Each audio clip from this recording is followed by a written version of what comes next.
Dystopia. Un monde gagné pour la technique et perdu pour la liberté. Bernanos.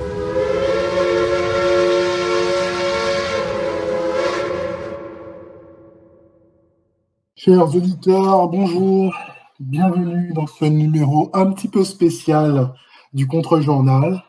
Nous allons évoquer la Coupe du Monde, passer en revue les équipes. Cette Coupe du Monde est un peu particulière avec son lot de polémiques, mais il y a aussi de très belles oppositions. Donc je pense qu'il y a matière à débat et donc nous allons débattre dans quelques minutes. Donc nous allons analyser et le côté sportif, mais aussi le côté politique pour chaque pays. Donc, premier groupe, le groupe A, le groupe du pays organisateur, le Qatar, de l'Équateur, du Sénégal et des Pays-Bas. Alors, Ignace, si on pouvait commencer par une formation, on commencerait plutôt par le Qatar, ne serait-ce que parce que c'est le pays organisateur. Alors, que penses-tu de l'attribution de la Coupe du Monde il y a 10 ans maintenant au Qatar et que penses-tu ensuite de la campagne d'appel au boycott de la Coupe du Monde? Le Qatar, effectivement, a obtenu l'organisation de cette Coupe du Monde dans des conditions un petit peu spéciales. D'ailleurs, les Français ont joué un rôle assez important. On retrouve quelques têtes ou quelques visages un peu familiers. Nicolas Sarkozy, avec sa relation très spéciale avec ces pays du Golfe. Il y a eu aussi le rôle de Platini dans cette obtention de cette Coupe du Monde. Et puis, il y a aussi le rôle du président de la Fédération française de football, dont on dit qu'il a peut-être reçu quelques valises. Et donc, on sent que le Qatar a fait tout ce qui était nécessaire pour obtenir cette Coupe du Monde, c'est-à-dire graisser certaines pattes. Et ça a visiblement marché, ce qui n'a pas d'ailleurs très plu aux Américains qui ont lancé par la suite une grosse contre-enquête ou enquête sur la FIFA. Bon, en tout cas, on sent bien que derrière le sport, il y a des vrais enjeux politiques, comme tu le soulignais, une volonté aussi d'obtenir de l'influence, puisque c'est aussi une grande vitrine. Une fois qu'on fait venir des pays chez soi, en tout cas des équipes chez soi, on ouvre grand la porte de son pays.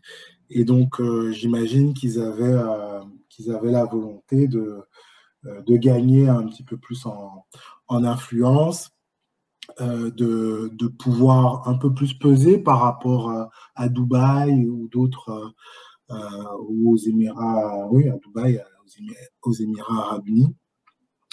Donc, il y a cet enjeu politique, et puis il y a un peu l'enjeu sportif, surtout aujourd'hui, avec dans ce groupe donc, le Qatar qui n'a malheureusement pas réussi à se qualifier. C'est lié à la faiblesse de l'équipe. C'était pas connu, le Qatar n'est pas connu comme étant une grande nation du football. Moi, ça m'a rappelé l'organisation, je crois, des championnats du monde de handball. Je crois que c'était déjà au Qatar. Où le Qatar avait organisé et on avait une équipe de mercenaires. Donc c'était un peu comparable à cette Coupe du Monde de handball. Et donc ils ont eu toutes les peines du monde à gagner des matchs et à peser. Donc c'est un peu l'inverse. Donc ils ont gagné géopolitiquement ou politiquement, mais ils ont perdu sportivement. Voilà. Alors, je voudrais revenir sur ce que tu as dit. Alors, effectivement, il y a des affaires de corruption dans l'obtention de la Coupe du Monde pour le Qatar, mais il faut aussi souligner que n'importe quel pays organisateur donne des valises. Et c'est là où on voit bien que c'est politique, c'est-à-dire que l'enquête des journaux américains anglais sur le Qatar aurait pu être faite sur la Russie, sur l'Allemagne, sur la France. On se souvient que le Platini, à la radio, avait dit quelques années plus tard qu'à l'époque du tirage au sort pour les phases de groupe, ils avaient fait en sorte que la France et le Brésil ne puissent se rencontrer qu'en finale. Ils s'en étaient vantés à la radio. Donc, les affaires, les micmacs, les affaires de valises, c'est pas nouveau. Mais là, ce qu'on constate, alors dans cet appel au boycott, c'est que ça avait commencé avec les droits des travailleurs, et puis qui étaient bafoués au Qatar, et puis petit à petit, ça a glissé vers le droit des homosexuels. Et là, on nous demande de boycotter la Coupe du Monde au Qatar pour être en solidarité avec les personnes LGBTQI+, YZ et j'en passe au Qatar. Donc, est-ce qu'il n'y a pas un peu cette attaque, une offensive de la religion arc-en-ciel jusque dans les stades? Je pense que oui, c'est aussi l'air du temps qui veut ça. On est pollué quelque part avec cette question du LGBT, d'ailleurs pour tout. Et donc, c'est pas étonnant que la question sportive aussi soit mélangée avec ce sujet, se mélange avec ce sujet du LGBT. Mais le Qatar ayant je dirais un fonctionnement, en tout cas essayant d'être cohérent avec la religion du Coran, a limité quelque part l'influence ou les tentatives de certaines associations d'imposer des brassards, d'imposer de l'exposition LGBT. Donc, c'est finalement resté très circonscrit. On a eu des personnalités qui ont tenté de monter au créneau, mais ce sont plutôt des personnalités extérieures, en France ou dans d'autres pays européens. Donc, on a quelque part deux mondes qui se rencontrent. Le monde libéral qui pousse cette question sociétale, et puis le monde un peu plus conservateur des pays du Golfe.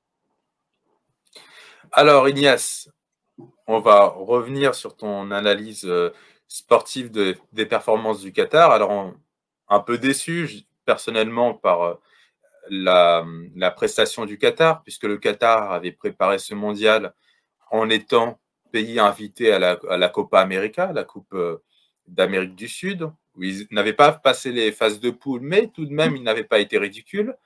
Ils avaient été aussi invités à la Gold Cup, c'est la Coupe d'Amérique du Nord et des Caraïbes, et où ils étaient allés en demi-finale, ce qui n'est pas rien.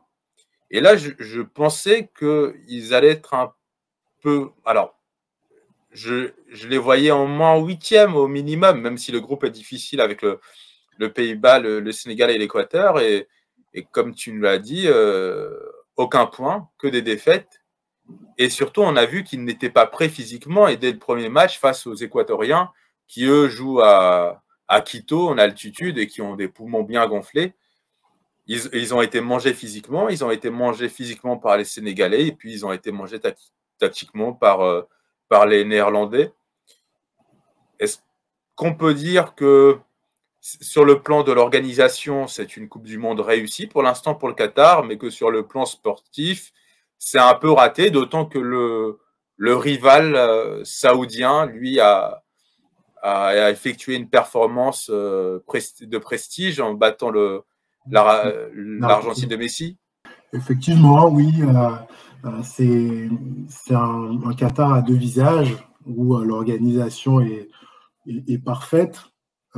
D'ailleurs, on nous avait dit que ça allait être le grand boycott, et finalement, TF1 nous a sorti ces chiffres d'audience qui sont des chiffres très, très réussis, avec une audience très élevée.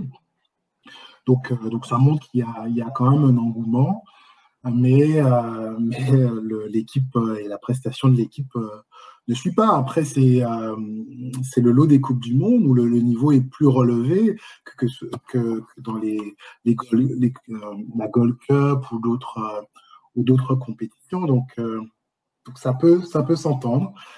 qui n'aient pas réussi réussi à sortir leur épingle du jeu. Il y avait quand même pas mal, il y a quand même pas mal d'adversité. Hein. Les Pays-Bas, c'est un sérieux client, le Sénégal aussi, donc dommage, ben, ce sera peut-être pour une autre fois. Pour ce groupe 1, on va donner le classement. Les Pays-Bas est premier avec 7 points. Les Pays-Bas, petit fait politique, petit rappel, parce qu'il y a des choses à ne pas oublier pendant la Coupe du Monde, qui a connu des révoltes paysannes et parfois matées avec des tirs à balles réelles par la police. Le Sénégal, qui a connu des élections législatives cette année avec la victoire du parti de Macky Sall. L'Équateur, qui a connu des élections en 2021 avec la victoire de Guillermo Lasso, un catholique opposé à l'avortement, au moment où en France, on essaye de faire entrer l'avortement dans la Constitution. Voilà, c'était un peu le tour des faits politiques sur ce groupe A. Maintenant, Ignace, si tu veux bien, passons au groupe B. Le groupe B avec l'Angleterre, les États-Unis, l'Iran et le Pays de Galles. Exact. On a d'un côté le monde anglo-saxon et puis de l'autre l'Iran. Donc c'était un peu 3 contre 1, puisqu'on connaît l'hostilité géopolitique des États-Unis contre l'Iran. On sait aussi la capacité de suivisme des Anglais à l'égard des Américains. Et bon, on peut se dire que les Pays de Galles emboîtent un petit peu le pas. Donc il y avait quelque part, au moins sur le papier, des rencontres assez explosives. Donc ça s'est bien tenu sur le terrain. Ça a été déséquilibré, au moins pour le premier match, entre l'Angleterre et l'Iran, l'Iran qui a connu une sévère défaite, 6-2. Donc l'Angleterre a réussi à remporter la mise. Ensuite, il y a eu, après ça s'est rééquilibré à côté d'Iran qui a réussi à remporter contre les Pays-Bas, le Pays de Galles, une belle victoire. Et qui a tenu tête jusqu'au dernier moment face aux Américains, même s'ils perdent 1-0, mais c'était un match assez équilibré. On a pensé qu'ils allaient l'emporter. Donc finalement, je trouve qu'ils s'en sortent pas si mal. Ils finissent, les Iraniens finissent 3e dans un groupe surrelevé quand même. Et bon, après le bonnet d'âne va au Pays de Galles, qui n'a pas montré un très beau visage, puisqu'ils ont il y avait pas mal de déchets et peu de propositions offensives. Donc c'est le seul petit bémol. Pour compléter, si on a été assez impressionné par l'Angleterre lors de son premier match contre l'Iran, j'ai trouvé que cette Angleterre était très fade. Hein. Le match contre les États-Unis n'était même pas regardable. Et puis, c'est vrai qu'il y a eu cette confrontation finale entre les États-Unis et l'Iran, où les deux jouaient leur qualification. Et j'étais un peu déçu. Je m'attendais à plus d'intensité. Je m'attendais à peut-être un match plus rocambolesque, avec plus d'émotion. Et puis, on a vu un but où l'attaquant, enfin le joueur américain, s'est fait mal. Hein, et je crois qu'il a été touché au parti lorsqu'il a marqué son but. C'est peut-être une métaphore. Si les États-Unis veulent s'en prendre à l'Iran, peut-être que ça leur coûtera les parties. Et sinon, à part ça, dans ce groupe, moi, j'ai plus sur le plan sportif ressenti une certaine déception. Et puis sur l'effet politique, que l'Angleterre qui continue son Brexit, mais qui a comme Premier ministre et aussi Premier ministre du Royaume-Uni un petit enfant c'est un enfant de Davos. Tout à fait, Rishi Sunak, enfant de Davos, qui aujourd'hui est aux reines, petit jeu de mots, les reines de l'Angleterre. qui a d'ailleurs apporté tout son soutien à l'Ukraine. Bon, c'est un petit aparté, mais voilà, on a une Angleterre qui a fait quasiment carton plein et qui a réussi à se qualifier et qui affrontera le Sénégal. Tandis que l'effet politique aux États-Unis, c'est toujours un membre de l'EPAD qui gouverne les États-Unis, hein. Un membre de l'EPAD épaulé par des membres de l'EPAC.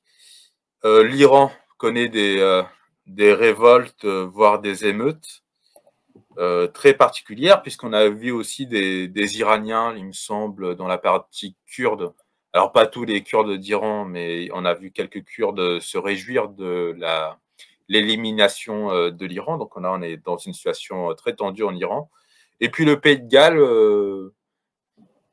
toujours dans le Royaume-Uni, et donc toujours dépendant des politiques qui se décident en Angleterre. Alors, le groupe C maintenant, avec l'Argentine, la Pologne, le Mexique et l'Arabie Saoudite. Et là, dès la première journée, énorme surprise, l'Arabie Saoudite, entraînée par Hervé Renard, a battu 2-1 l'Argentine de Messi. Effectivement, l'Argentine a été un peu cueillie à froid. On s'attendait à une Argentine beaucoup plus flamboyante, mais elle a été prise à la gorge.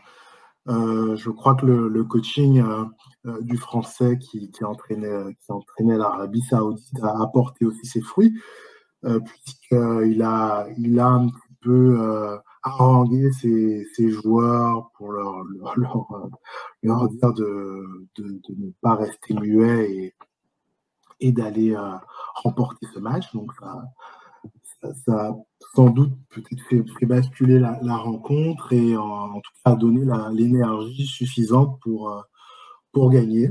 Donc ça a été le retentissement initial. Donc on a pensé que l'Argentine aurait eu du mal à rebondir et finalement ils se sont bien repris puisqu'ils ont gagné leur match suivant et ont fini premier du groupe. On peut attendre peut-être aussi une meilleure tenue de l'équipe du Mexique. Ça n'a pas été le cas. Ils ont été très laborieux. Et c'est la Pologne qui en a profité et qui, malgré finalement son jeu très défensif, a réussi à se qualifier pour les huitièmes de finale. L'Arabie Saoudite, finalement, est restée que sur une victoire. Donc, peut-être que là, elle était aussi grisée par son premier succès et qu'elle a peut-être eu du mal à enchaîner. Et donc, malheureusement, elle suit la même trajectoire que le Qatar et est éliminée dès ce premier tour. Alors, j'ai rien de mieux à dire. Peut-être noter que quand même l'Arabie Saoudite, face à la Pologne et même face au Mexique, a essayé de proposer quelque chose, mais manque d'expérience et manque certainement aussi d'efficacité. C'est ce qui, justement, lors du premier match, leur avait permis de gagner. C'était cette efficacité offensive. Là, ils étaient beaucoup moins en réussite face à la Pologne et face au Mexique. Ce qui sera intéressant de voir malgré tout dans les années à venir, c'est de suivre l'Arabie Saoudite et le Qatar et de voir si ces équipes arrivent à se maintenir à flot ou si c'était juste un coup d'épée dans l'eau que pour cette Coupe du Monde qu'elles ont fait bonne figure. Donc, ce sera peut-être le fait marquant à regarder pour la prochaine Coupe du Monde, par exemple. Alors, pour les faits politiques, rappelons que l'Argentine a, il y a un an, légalisé l'avortement. La Pologne est toujours dans l'OTAN et fait une guerre par Ukrainiens interposés à la Russie, et même envoie des hommes en soutien. Le Mexique, son président Obrador vient de faire un grand meeting à ciel ouvert où il a réuni des centaines de milliers de partisans pour qu'ils affichent leur soutien à sa politique. Et ceux-ci ont vu des élections de 2024, tandis que l'Arabie saoudite est toujours gouvernée par Mohamed Ben Salman. Mohamed Ben Salman, qui s'implique aussi personnellement dans la promotion du sport en Arabie saoudite. Et d'ailleurs, le fait qu'il puisse au moins avoir fait un exploit dans cette Coupe du Monde au Qatar, c'est un peu un pied de nez au Cheikh Al Thani. Je rebondirai sur cet élément dont tu as parlé de l'avortement. Et effectivement légalisé en Argentine après beaucoup de votes, qui a déjà eu pas mal de votes au préalable qui étaient négatifs, en tout cas qui étaient contre l'avortement, et finalement les associations ont eu la peau de l'avortement. Elle est aussi dépénalisée au Mexique il n'y a pas très longtemps, en 2021. Et par contre, la Pologne, même si elle est en Union européenne, conserve, en tout cas tente de conserver son côté très catholique et très conservateur. Et donc on a finalement deux pays qui se tournent et qui embrassent quelque part le progressisme, l'Argentine et le Mexique, qui sont normalement plutôt catholiques, mais qui tournent le dos quelque part à ce conservatisme en termes de mœurs. Et deux autres pays, la Pologne et l'Arabie saoudite, mettre entre guillemets quand même, qui tentent d'être un peu plus conservateurs. Donc c'était une opposition aussi sur le terrain peut-être des mœurs. Quoique, je pense qu'il y a beaucoup à dire sur l'Arabie saoudite.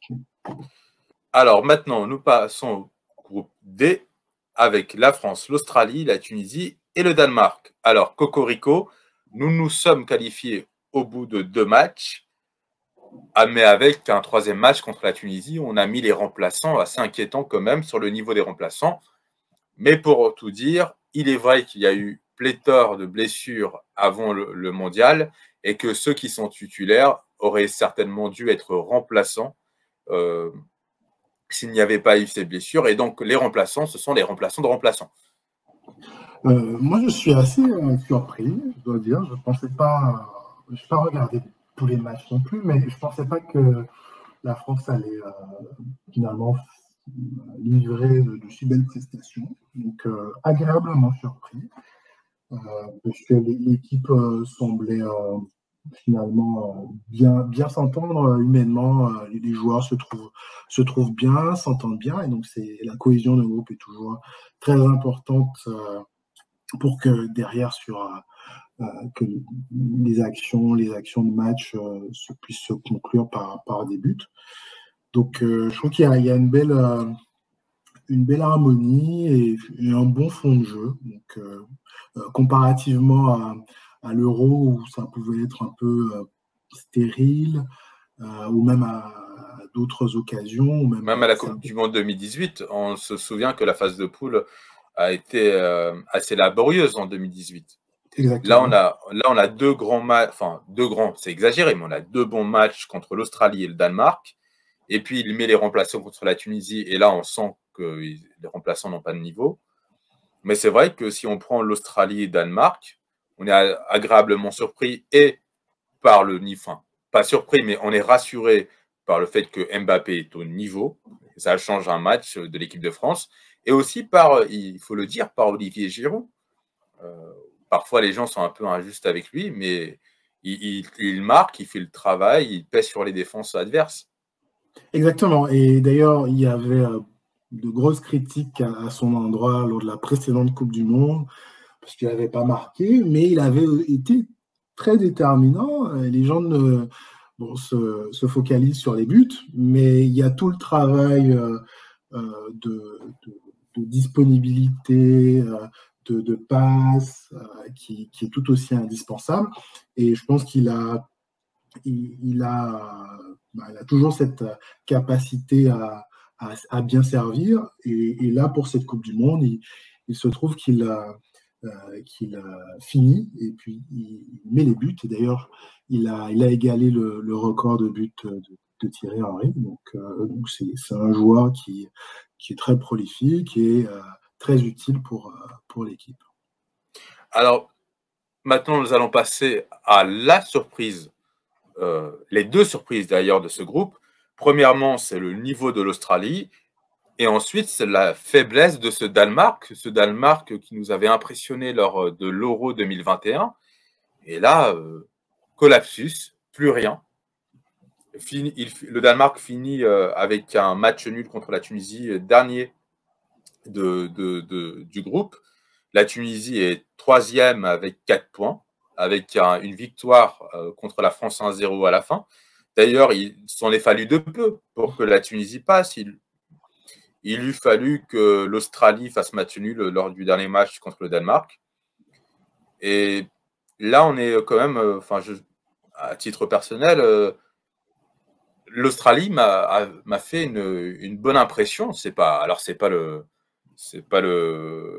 Brésil non plus, mais quand même, alors qu'ils avaient très mal commencé par une défaite 4-1 contre la France, ils se sont montrés très solides défensivement. Oui, donc l'Australie a tenu la route, alors que le Danemark a un peu plus sombré. Bon, la Tunisie n'a pas non plus beaucoup proposé. Hein. Ils se sont débrouillés, ils ont fait avec les moyens du bord. Ils ont été très proches de se qualifier, mais finalement, je trouve qu'ils arrivent à ne pas s'écrouler et à maintenir un niveau assez intéressant. Donc pour la petite histoire, le France-Tunisie était un peu empreint de rivalité, aussi il y avait un soupçon de revanche quelque part lié à l'histoire. Et donc il y a eu ces petits sifflets lors de l'hymne national. Sans doute que les Tunisiens étaient très heureux de finir ce match victorieux, même si le dernier but méritait d'être accordé à l'équipe de France. Donc on a un groupe où la France a réussi à tirer son épingle du jeu. Le Danemark n'a pas réussi à rester sur sa lancée des précédents tournois internationaux. Et l'Australie qui a réussi elle aussi à tirer son épingle du jeu et à se qualifier. Alors, petite divergence avec le camarade Ignace. Je pense que le but de Griezmann était quand même hors jeu. Mais par contre, on a découvert, fait inédit, le but a été accepté. Il y a eu une remise en jeu, donc on a repris le jeu. Et ensuite, l'arbitre est allé voir la VAR. Donc, normalement, ça ne se fait pas. Et imaginons que l'Australie et le Danemark eussent été ex aequo, enfin à égalité. Imaginons que l'Australie et le Danemark eussent fait match nul, ça aurait donné un précédent particulier. Heureusement pour l'arbitre que l'Australie avait battu le Danemark et que donc qu'il n'y avait pas de qualification en jeu. Mais alors pour l'effet politique, après cette divergence sportive, la France continue dans le Macronistan, hein, où apparemment les intérêts des Français n'intéressent personne, ni la majorité présidentielle, ni même France Insoumise qui veut mettre l'avortement dans la Constitution, qui est l'avortement, il faut le dire, c'est 200 000 êtres humains qui sont tués chaque année, hein. Et donc c'est une baisse démographique, c'est un manque démographique terrible qui est compensé par une immigration massive, et où bien sûr le RN, hein, des partis nationalistes, a donc voté pour l'avortement dans la Constitution.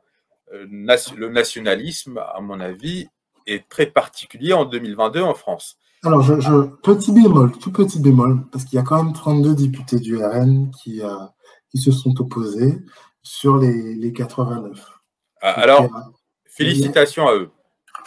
Je crois qu'il y en a 4 des LR qui ont voté contre. Félicitations à tous ceux qui ont voté contre. Je pense que c'est en début janvier, le 12, si je ne me trompe pas, que l'avortement, que la loi sera examinée et votée ou pas au Sénat. Alors, on continue avec l'Australie. L'Australie qui, avec la Nouvelle-Zélande, faisait partie des pays les plus covidistes et les plus vaccinomaniaques, ne l'oublions pas. La Tunisie qui, malheureusement, s'enfonce dans une crise économique assez grave et qui aujourd'hui a besoin du voisin algérien pour se maintenir à flot, et puis aussi des crédits européens, des créances européennes. Et n'oublions pas que lorsque l'Union européenne ou que le FMI vous fait un crédit, c'est que généralement il y a des contreparties derrière. Et le Danemark qui a surpris bien des pays européens avec un durcissement de sa politique d'immigration. Tout à fait. Alors même que c'est une social-démocratie, donc avec des pays, des partis plutôt de gauche, de centre droit, centre gauche, mais qui effectivement resserre les boulons. Alors dans le groupe E maintenant, avec le Japon, l'Espagne, l'Allemagne et le Costa Rica. Alors, l'Allemagne s'est fait détester par les Qataris et par de manière générale le monde en dehors de l'Occident, donc 80% du monde, pour son geste de soutien aux LGBT. Et donc ça s'est très mal passé. Et cette Allemagne-là, éliminée, troisième de son groupe. C'est donc le Japon et l'Espagne qui se qualifient. Alors que peut-on dire non seulement politiquement de cette équipe d'Allemagne, mais aussi sportivement? On a l'impression qu'ils ne se sont pas renouvelés depuis 2014 et qu'ils jouent le même football. C'est comme si c'était une parodie de l'Allemagne, beaucoup d'occasions, mais peu de buts finalement. Et je pense que le précédent sélectionneur assez longtemps à la tête de l'équipe, Löw. Joachim Löw, oui. Et lui, finalement, il a poursuivi ses mêmes choix tactiques. Donc, ce n'est que très récemment qu'il y a eu ce changement à la tête de la sélection. Peut-être qu'il faut aussi un peu de temps pour que les choix du nouveau sélectionneur payent, si tant est qu'il reste à la tête de la sélection. Mais c'est vrai que c'est une équipe un peu affligeante, puisqu'on a l'habitude d'une Allemagne plus flamboyante, offensivement, et là ça n'a pas été le cas, peut-être juste lors du dernier match, mais bon, c'était quand même contre le Costa Rica qui avait pris 7 buts qui a encaissé 7 buts contre l'Espagne. Donc la performance est à relativiser. Et aussi défensivement, normalement, ils étaient connus comme étant des monstres, en tout cas des forteresses, une forteresse défensive, et ça n'a pas été le cas, que ce soit contre le Japon et même contre l'Espagne. L'Espagne, je m'attendais à ce qu'elle soit un peu mieux que cela. Je trouve qu'ils ont beaucoup joué à la baballe. Ça reste quand même une très belle équipe, mais qui a du mal, à mon avis, à finir. Donc, qui propose un beau jeu, mais il y a cette difficulté à tuer les matchs, et peut-être juste contre le Costa Rica, mais je mettrai le Costa Rica à part, à tuer les matchs et à l'emporter. Donc, j'ai hâte de voir cette équipe d'Espagne, puisqu'elle a été qualifiée lors des prochains tours, et voir si cette équipe arrive à se sublimer et à mettre autant de buts qu'elle a pu faire contre le Costa Rica. Alors effectivement, grosse sensation avec le 7-0 contre le Costa Rica, et puis plus rien. Match nul contre l'Allemagne, et puis défaite contre un Japon assez impressionnant, bien organisé et très très talentueux, surtout en attaque. Ils n'ont pas besoin de 1000 occasions pour marquer. Un Japon qui avait déjà créé la surprise en battant 2-1 l'Allemagne, et qui a perdu. Il s'était un peu fait piéger face au Costa Rica, alors que le Japon était très bon durant ce match. Et puis ce Japon nous a surpris de nouveau en battant 2-1 l'Espagne. Alors, sur un but où le ballon est peut-être sorti avant le centre, sorti ou pas sorti, il n'empêche que le Japon a gagné 2-1 et finit en tête de son groupe. Donc, rappelons un peu les faits politiques pour ce pays. Le Japon a connu un drame avec le meurtre de son ancien Premier ministre Shinzo Abe. D'ailleurs, l'enquête continue. Il y a eu des purges dans le Parlement. Le Costa Rica a un nouveau président de la République après des élections en 2022, cette année. C'est Rodrigo Chavez, un économiste présenté comme anti-establishment, avec des parenthèses dans le journal Le Monde. Est-ce que vraiment il va redonner le pouvoir au peuple?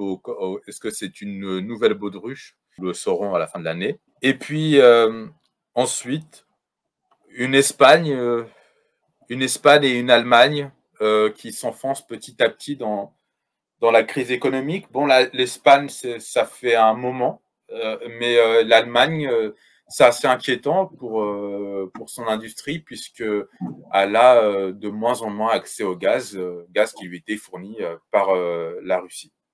Il ne faudrait pas que cette équipe d'Allemagne, en tout cas sa performance, soit quelque part au diapason de ce que pourrait faire l'économie allemande. Est-ce que tu penses que la contre-performance de l'Allemagne est un coup monté de Vladimir Poutine?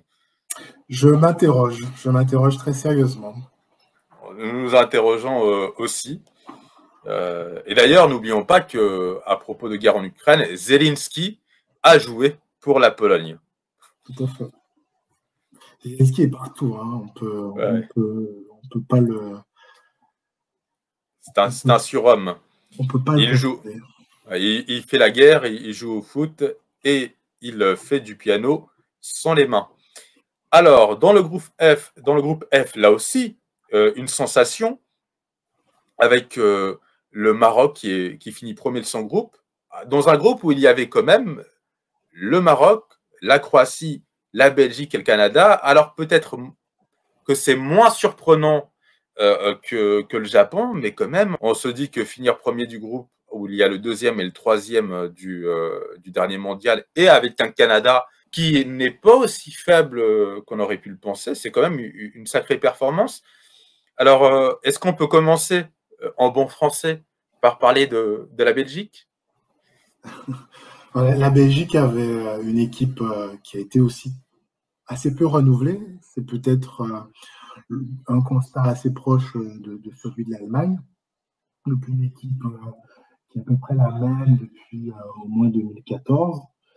Et donc qui a eu du mal peut-être à trouver des solutions, de l'air frais. Il y a aussi sans doute des choix stratégiques, ne serait-ce que sur le dernier match entre la Belgique et la Croatie. On sait que l'un des attaquants forts et phares de la Belgique était blessé, il revient de blessure, Lukaku. Peut-être qu'il aurait fallu le mettre plus tôt dans le match, parce que s'il se blesse, on a d'autres solutions derrière. Et le sélectionneur, je ne sais pas pourquoi, a attendu le dernier moment pour le mettre. Bref, donc il y a un peu une déroute. Peut-être qu'ils toucheront terre parce qu'ils avaient toujours plein d'excuses en nous disant qu'ils étaient les meilleurs du monde et que ça se jouait à pas grand-chose. Là, ça s'est quand même joué à beaucoup de choses. Et donc, il y a sans doute un grand bilan et un grand nettoyage à faire de leur côté. Alors, on continue avec ce tour. Juste un petit mot sur la Belgique. Effectivement, un effectif qui n'est pas renouvelé. La blessure de Lukaku, qui à mon avis a beaucoup pesé sur les premiers matchs de la Belgique, mais aussi on voit bien que lorsqu'il est revenu, il n'avait pas sa forme, il a vraiment raté des occasions immanquables, et le pauvre va encore s'en prendre plein la tronche, alors que généralement, je pense que les critiques sont assez injustes avec lui.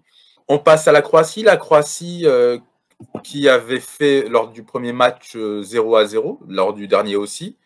Je les ai trouvés pas fringants, surtout lors du premier match. Mais tout de même, en regardant un peu le Croatie-Belgique, le milieu, surtout avec cet artiste, hein, Modric, a un peu retrouvé ses couleurs et on sent qu'ils peuvent quand même faire très mal au milieu. Ils ont la maîtrise du ballon, mais à part contre le Canada, un manque d'efficacité terrible. Et parfois, ils jouent un peu à la papasse, hein, et ils n'arrivent pas à se créer des occasions.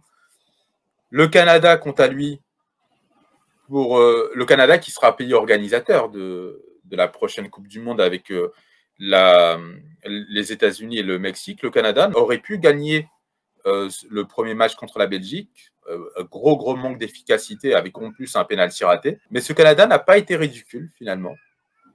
Est-ce qu'on peut dire que le soccer, comme ils disent là-bas, est en train petit à petit de se démocratiser en Amérique du Nord? On verra, on aura la réponse dans 4 ans.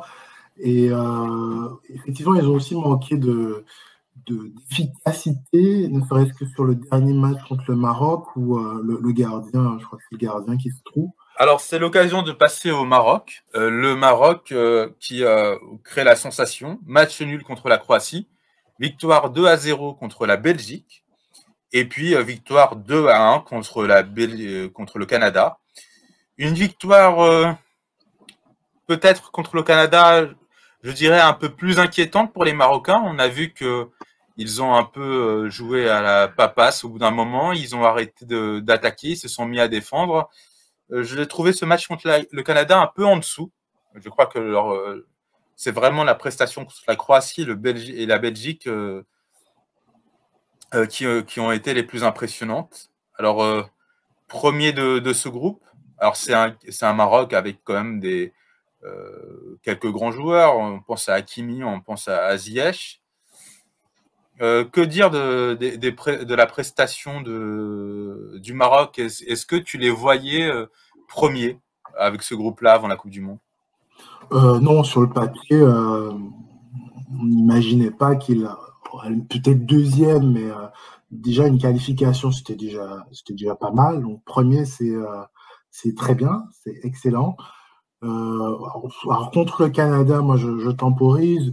Ils ont marqué un troisième but qui a été refusé pour hors-jeu, donc peut-être que à ce moment-là, il y avait un peu d'euphorie et donc ils ont reçu quelques consignes de la part de l'entraîneur de verrouiller. Donc c'est peut-être pour ça que c'était un peu moins flamboyant. Mais sinon, je crois qu'ils ont réussi à se sublimer, notamment contre la Belgique, à proposer de très belles séquences de jeu, un beau collectif. Et derrière, ça finit par payer. Après, ils ont aussi de beaux joueurs. Peut-être qu'on oublie, il y a Hakimi qui joue au PSG, donc ça doit aider à faire en sorte que la locomotive avance. Donc, je pense qu'il y a de bons joueurs aux bons endroits, et donc ça leur permet d'être au rendez-vous de cette Coupe du Monde. Je crois que c'est une première depuis 1986, une qualification au huitième de finale pour le Maroc. Oui, tout à fait. La seule qualification du Maroc en huitième de finale, c'était 1986. D'ailleurs, c'est la première équipe africaine à se qualifier en huitième. Et donc, effectivement, il y a eu aussi 1998. Ça s'est joué à pas grand-chose. Et puis 2018, même s'ils ne se qualifient pas, ils font quand même 2 bons matchs contre le Portugal et un match nul contre l'Espagne. Je suis quand même... je suis agréablement surpris. Et puis, j'attends de voir le huitième de finale contre l'Espagne. Est-ce que ça va se confirmer? Parce que je trouverais ça dommage que cette équipe-là n'aille pas plus loin, surtout avec une génération comme la sienne. Alors, sur les faits politiques, à noter que le Maroc a signé avec la Russie un contrat pour pour la première centrale nucléaire marocaine. Donc, on pouvait s'attendre à ce que ça soit la France qui la construise, mais apparemment, la diplomatie française n'existe plus, totalement détruite par Emmanuel Macron.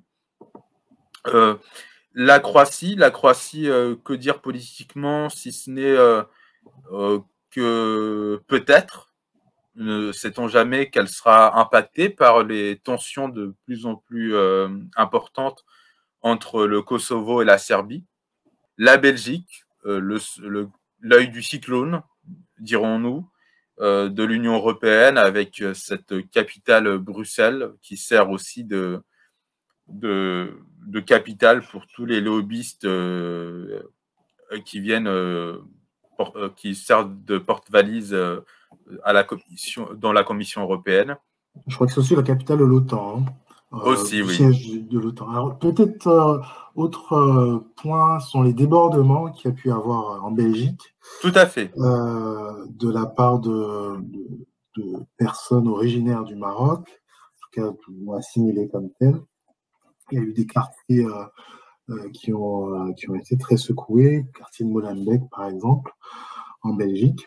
Donc, c'était d'ailleurs assez impressionnant de voir le contraste entre la façon dont les choses se tenaient au Maroc, où il n'y avait aucun débordement, et c'était un peu l'inverse, même exactement l'inverse, où pas mal de matériel public a été cassé. On ne comprend pas très bien l'objectif des supporters marocains en Belgique de tout casser alors qu'ils...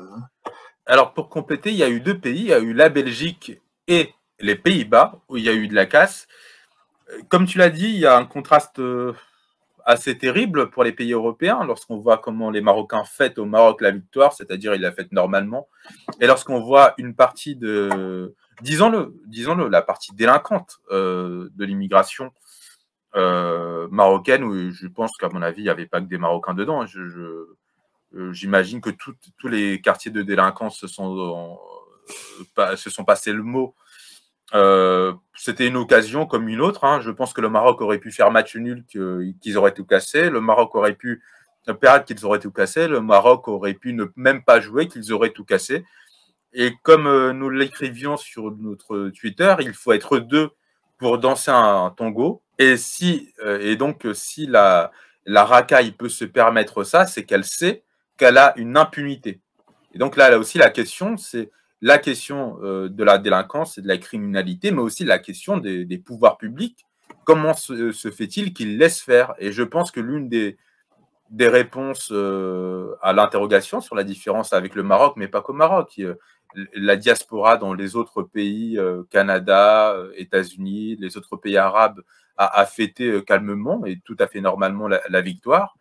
S'ils peuvent se permettre ça en Belgique et aux Pays-Bas, c'est qu'ils savent que les pouvoirs publics laisseront faire et que s'ils se permettaient ça dans d'autres pays, tout à fait naturellement, on leur expliquerait très gentiment à coup de peine de prison que ce n'est pas possible. Voilà. Et je suis assez désolé de voir que, encore une fois, lorsqu'il y a victoire, belle performance sportive d'un pays maghrébin qui normalement lui permettrait de rayonner à travers le monde, surtout dans une compétition comme la Coupe du Monde, eh bien cela est terni et sali par de la racaille, il n'y a pas d'autre mot. Alors je terminerai le tour politique par le Canada.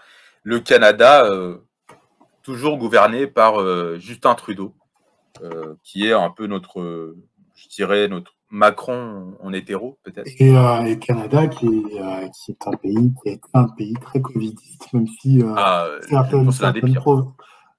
certaines provinces ont un petit peu déverrouillé. On pense à l'Alberta, par exemple. Exactement, à l'Alberta, ont assoupli un certain nombre de mesures. Mais oui, comme l'Australie, d'ailleurs, c'est assez propre au monde anglo-saxon, une partie du monde anglo-saxon en tout cas, d'être très, très hargneux, très sévère, en tout cas d'avoir été très discipliné sur cette question du Covid. Alors, pour le groupe G, il y a le Brésil, la Suisse, le Cameroun et la Serbie. Alors, Brésil, sans surprise, finit premier de son groupe, mais sans surprise, alors avec le dernier match, il y en a une très belle surprise, une défaite contre le Cameroun. La Suisse, qui finit qui finit deuxième de son groupe. Le Cameroun, troisième avec 4 points, une jolie victoire contre le Brésil, mais aussi un très beau match nul contre la Serbie. Et puis la Serbie, un seul point. Une Serbie peut-être un peu décevante. Alors, on va commencer, si tu veux bien, par le Cameroun, parce qu'il y a quand même Vincent Aboubakar, Oui. l'homme qui marque un but et qui retire son maillot alors qu'il avait déjà un jaune, et qui avait déjà, il s'était illustré contre la Serbie avec un but pour l'égalisation magnifique, hein, l'homme magnifique qui fait partie, à mes yeux, des plus beaux buts de ce mondial. Les buts d'anthologie même. Donc le Cameroun malheureusement n'a pas réussi à se qualifier, mais ils ont livré un beau combat. D'ailleurs, il y a eu une petite polémique sur le premier match puisque la Suisse gagne, mais c'est un naturalisé qui Camerounais d'origine, tout à fait. Camerounais d'origine qui met le but, donc ça a créé tout un pataquès. Et puis après, contre la Serbie, on pensait qu'il allait prendre l'eau. Même s'ils ouvrent le score, après, ils prennent 2 buts, même 3 buts. Et donc, on les pensait complètement à la ramasse et ils reviennent dans le match. Et contre le Brésil, ils font plus que faire de la figuration. Ils font plus que tenir la confrontation puisqu'ils l'emportent. Là aussi, le buteur Vincent, tu peux me rappeler le nom Vincent Aboubakar. Vincent Aboubakar qui marque ce but. Après, la règle des maillots enlevés, bon, moi je la trouve stupide, mais bon, c'est facile. Effectivement, il s'est pris un deuxième carton jaune, donc ils finissent à 10. Le Brésil, on pourrait peut-être attendre un peu mieux d'eux. Mais après, ils n'ont pas réussi à marquer. Alors, c'est un peu la même configuration que la France. Donc, ils étaient déjà qualifiés après leur deuxième match. Et donc, le sélectionneur a choisi de faire tourner un peu son équipe.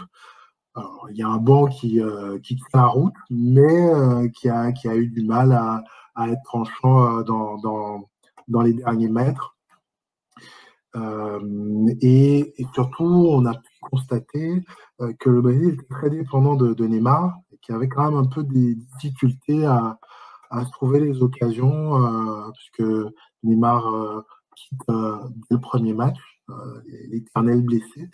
Donc, il quitte dès le premier match le groupe, qui va sans doute revenir pour les huitièmes.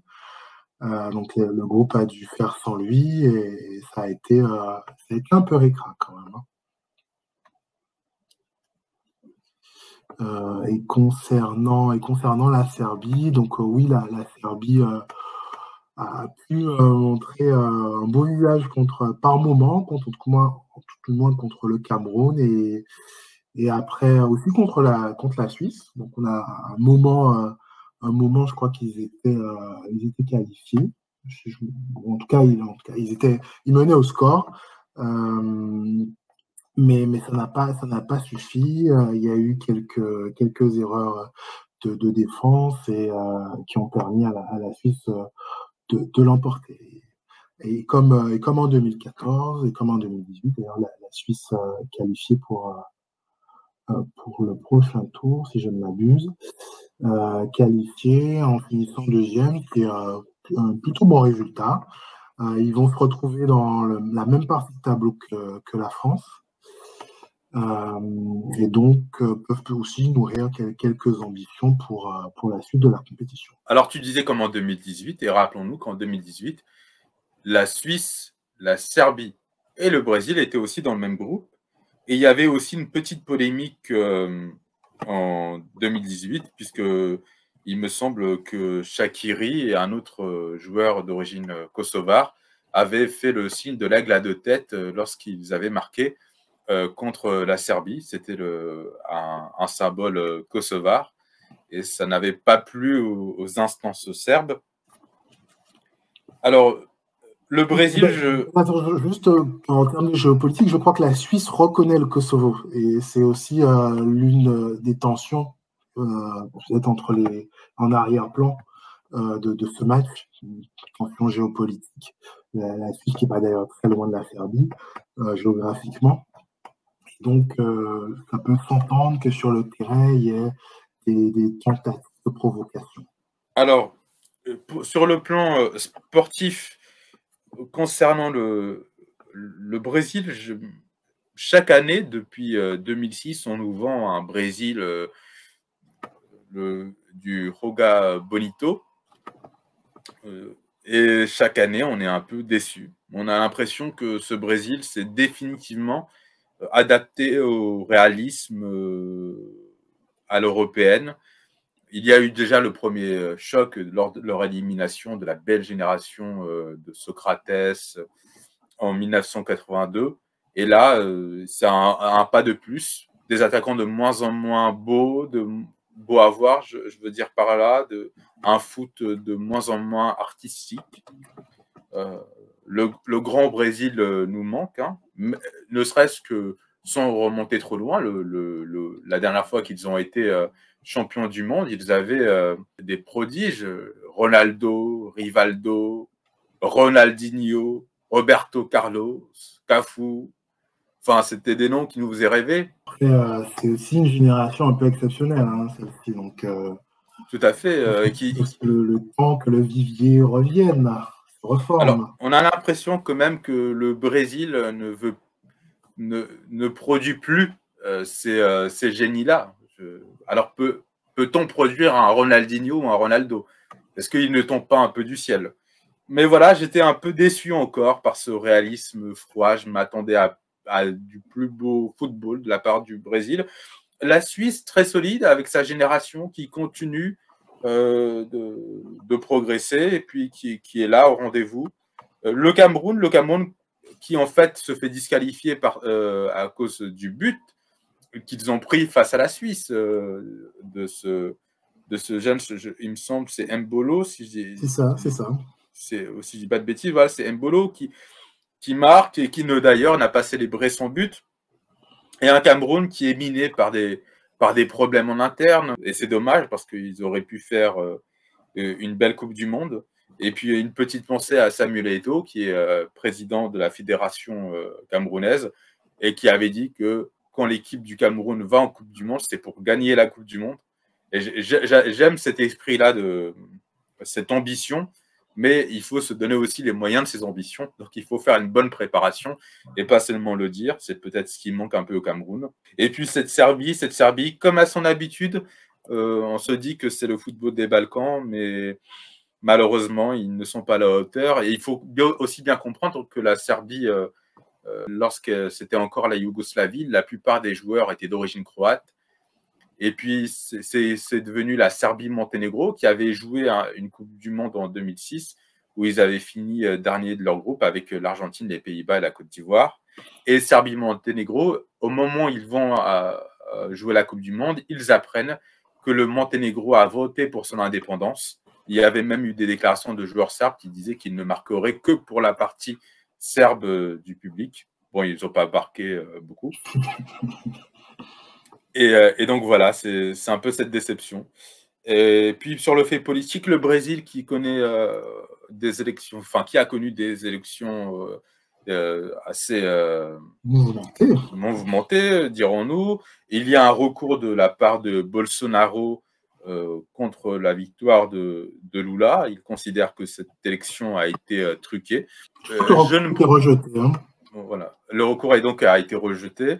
Je ne me prononcerai pas, je ne sais pas si elle l'a été ou pas. Il y a des fortes suspicions, mais malheureusement, comme nous n'avons pas assez de recul, nous allons de toutes les manières faire un numéro sur Dystopia pour un peu non seulement raconter un peu l'histoire politique du Brésil, mais aussi nous consacrer à cette élection particulière.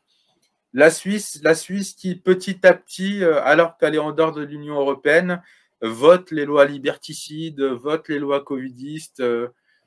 on se dit, on espérait un petit îlot de liberté et plus le temps passe et plus on est malheureusement déçu. Le Cameroun, qui depuis un peu plus de 8 ans maintenant est déstabilisé dans son nord par les groupes terroristes qui viennent commettre des rapts et des tueries dans le nord du Cameroun. On pense à Boko Haram, groupe terroriste qui, à mon avis, a quelques financements étrangers. Et puis et sur le Cameroun, on a quand même l'inamovible Paul Biya, mais peut-être qu'il devrait être très content de la victoire contre la Suisse, puisque on sait qu'il a beaucoup de patrimoine dans des banques suisses. Le cœur est au Cameroun et le porte-monnaie est en Suisse. C'est malheureusement le cas de bon nombre de dirigeants africains et asiatiques, et puis même américains et sud-américains. Hein. La Suisse, alors la Suisse, malheureusement, avec le cas russe, est en train de faire sauter son secret bancaire. Donc, est-ce que Paul bancaire et sa neutralité. Et sa neutralité. Alors, est-ce que Paul Biya peut-être pense à changer de banque et plutôt aller dans les îles Caïmans ou alors dans le Delaware ou aux Bahamas. Aux Bahamas, qui sait. Et ensuite, la Serbie. La Serbie qui politiquement connaît des grosses tensions, nous l'avons dit tout à l'heure, avec le Kosovo. Et donc, c'est des affaires à suivre et nous espérons que ça ne s'enflammera pas parce que ça serait une nouvelle guerre des Balkans et ça serait encore un drame humain absolument terrible. Alors, dernier groupe, le groupe H, avec le Portugal, la Corée du Sud, très belle Corée du Sud, l'Uruguay et le Ghana. Alors, le Portugal qui a fait, comment dire, je dirais qu'il a fait plutôt un bon premier match, même si on peut discuter du penalty accordé à Cristiano Ronaldo.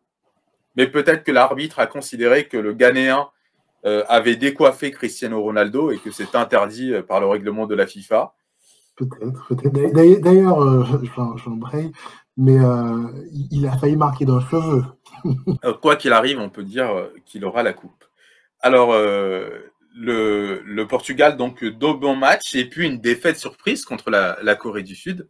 Une Corée du Sud fringante, hein, quand même, comme à l'image un peu du Japon, c'est-à-dire que ce sont des bonnes équipes. Déjà en 2002, alors il y avait un arbitrage particulier, mais le Japon avait fait quart de finale et la Corée du Sud demi-finale. Et ils ont quand même une bonne génération avec les Sun et les Kim. Voilà, on peut, avec la Corée du Sud, ce qui est bien, c'est que tu dis Sun et Kim et tu es sûr qu'il y aura au moins un joueur qui a ce nom de famille. Mais sinon, blague à part, c'est une très belle génération. L'Uruguay est décevante, alors que c'était certainement la dernière Coupe du Monde des Suarez, des Cavani. Oui. On espérait mieux de ce grand pays de football qui est le premier pays à avoir gagné la Coupe du Monde en 1930.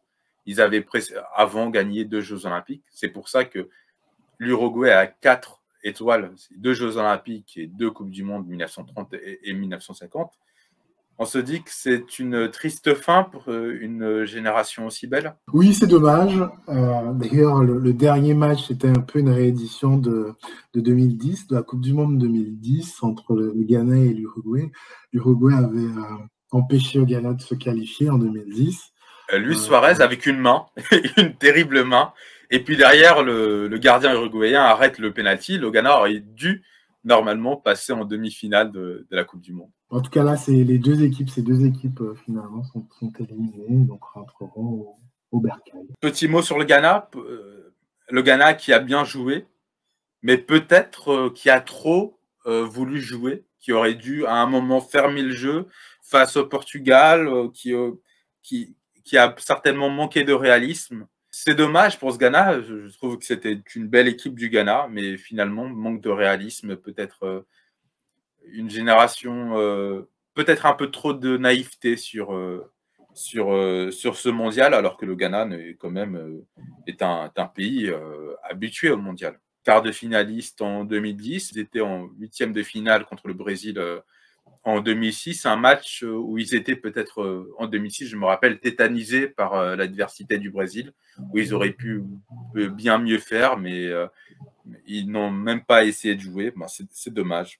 Alors, sur l'effet politique, la Corée du Sud a connu un drame lors de la soirée d'Halloween, avec une bousculade qui a fait nombre de morts. Il y a eu beaucoup d'informations. On nous a dit qu'il y avait des bonbons qui étaient empoisonnés. On nous a dit que c'était un mouvement de foule. On ne sait pas, on ne sait toujours pas ce qui s'est réellement passé. Et puis la Corée du Sud, qui plusieurs fois par an voit la tension monter avec la Corée du Nord. Donc c'est un pays qui est peut-être toujours un peu au bord d'une guerre de haute intensité. L'Uruguay, de son côté, a passé ces dernières années loi d'urgente considération. C'était une sorte c'était leur loi, enfin leur état d'urgence. Si je peux oser la comparaison. Et puis, ils ont demandé aux citoyens, par référendum, s'ils voulaient ou pas abroger cette loi d'urgence. Enfin, les citoyens ont répondu non. Donc, voilà, on peut peut-être discuter du bien fondé de la consultation citoyenne lorsque les citoyens ne souhaitent pas abroger des lois liberticides. Le Portugal. Alors, le Portugal qui certainement va aussi continuer de s'enfoncer dans la crise. On rappelle que depuis 2008, une partie des Portugais sont partis à l'étranger. Hein. On pense notamment au cas de la diaspora portugaise en Angola pour aller chercher un meilleur avenir. Les temps s'annoncent un peu compliqués pour ce pays. Et puis le Ghana qui se dit prêt à payer son pétrole au lingot d'or. S'ils le font, ça sera une petite révolution. Et faites attention les Ghanéens. Parce que généralement, quand on essaie de sortir du dollar, on a des ennuis.